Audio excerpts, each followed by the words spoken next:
एक आंदोलन खड़ा करने के लिए हाथों और पांव की जरूरत नहीं होती है, दिल और दिमाग की जरूरत होती है। You don't need hands and legs to drive your organization, you need head and heart to drive your organization.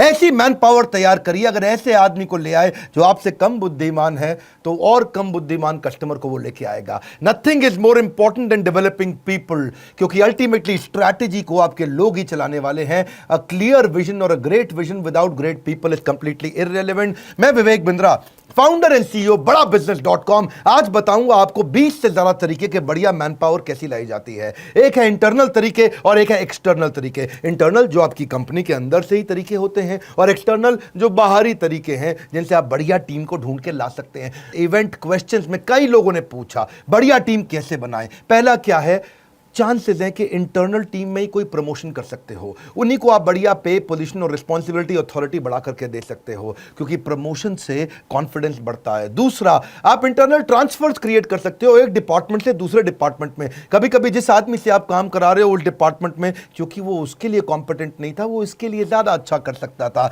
आप रिटायर्ड एम्प्लॉयज भी लेकर के आ सकते हो जो चले गए थे, या दूसरी कंपनी के कॉम्पिटिटर के रिटायर्ड एम्प्लॉयज को ढूंढ सकते हो, या अपनी कंपनी के रिटायर्ड। मारुति ऐसा बहुत करती है, उनको लगता है जिसने हमारी कंपनी में 30 साल काम कर लिया, अब अगर उसे कोई और लेके चला गया ना तो हमारे राज जाके खोल देगा वहां, इसलिए अपने रिटायर्ड एम्प्लॉयज को वो ले आते हैं वापस जाकर के।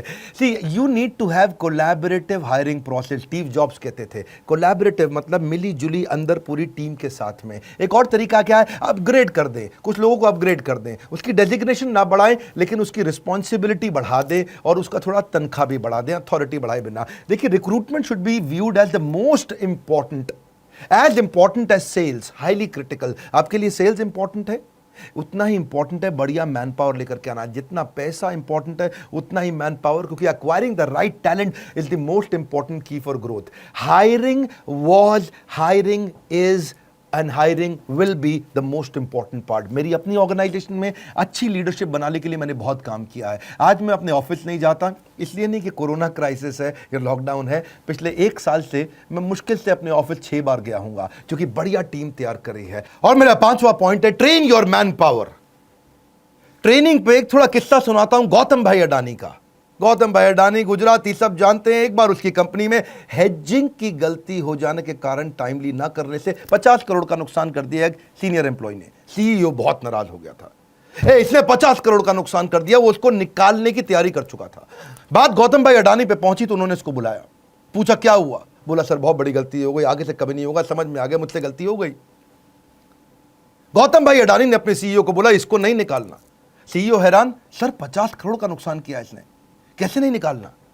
अडानी बोले अब तुम इसको निकालोगे, कहीं ना कहीं तो ये ज्वाइन करेगा।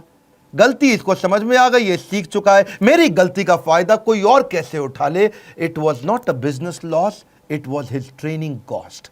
गौतम भाई अडानी का वो डिसीजन, उस एम्प्लॉय को ना निकालना, व्यापार जगत में बहुत अप्रिशिएट किया गया कि एम्प्लॉय अपनी गलतियों से भी ट्रेन होता है, सीखता है और आगे और एसेट बिल्ड करता है। और ऐसे ही एम्प्लॉयज आगे चल के आपके लिए और एम्प्लॉयज लेके आते हैं, जो है मेरा 6ठा पॉइंट, एम्प्लॉय रेफरल। मेरी वीडियो टीम के अंदर, एनिमेशन की टीम के अंदर, पोस्ट प्रोडक्शन की टीम के अंदर ज्यादातर सारे एम्प्लॉय रेफरल से आए हैं। किसी ने किसी का रेफरेंस दिया और वो आया, किसी ने किसी का अंदर के ही लोगों ने रेफरेंस दे दे करके बाहर के लोगों को हायर किया। ये मेरे पीछे कैमरामैन दीपक आज मुझको बताया कि हमारे पुराने एडिटर विशाल विष्णु के रेफरेंस से आया था। हमारे यहां टीम भी ऐसी, क्योंकि happy employees will bring more employees. 7वां तरीका इंटरनल एडवर्टीजमेंट। अगर आपकी कंपनी बड़ी है और आपने एडवर्टीजमेंट निकाल दिया तो किसी डिपार्टमेंट से कोई डिपार्टमेंट में वो लोग ज्वाइन कर जाते हैं। ये मैंने मारुति से सीखा था। वो लोग इंटरनल प्रमोशन के, इंटरनल एडवर्टीजमेंट के तरीके निकालते थे, हमने भी ऐसा किया। हमारे सेल्स में एक लड़का हुआ करता था राहुल, वो ठीक ठाक काम करता था, लेकिन जिस दिन इवेंट्स, जो हमारे फिजिकल इवेंट्स होते हैं, उसकी एड निकली तो उसने सेल्स से निकल करके यहां अप्लाई किया जॉब इंटर डिपार्टमेंट, और वैसे ही इंटरव्यू हुआ जैसे फ्रेश हायरिंग का इंटरव्यू होता है, उसको सिलेक्ट कर लिया गया। जब से वो इवेंट्स में आया बहुत अच्छा काम करने लगा। Smartest business decisions you can make is to hire qualified people. बढ़िया आदमी को लेके आना आपके बिजनेस का सबसे अच्छा डिसीजन होता है। याद रखिए, सस्ता आदमी बाद में ज्यादा महंगा पड़ता है।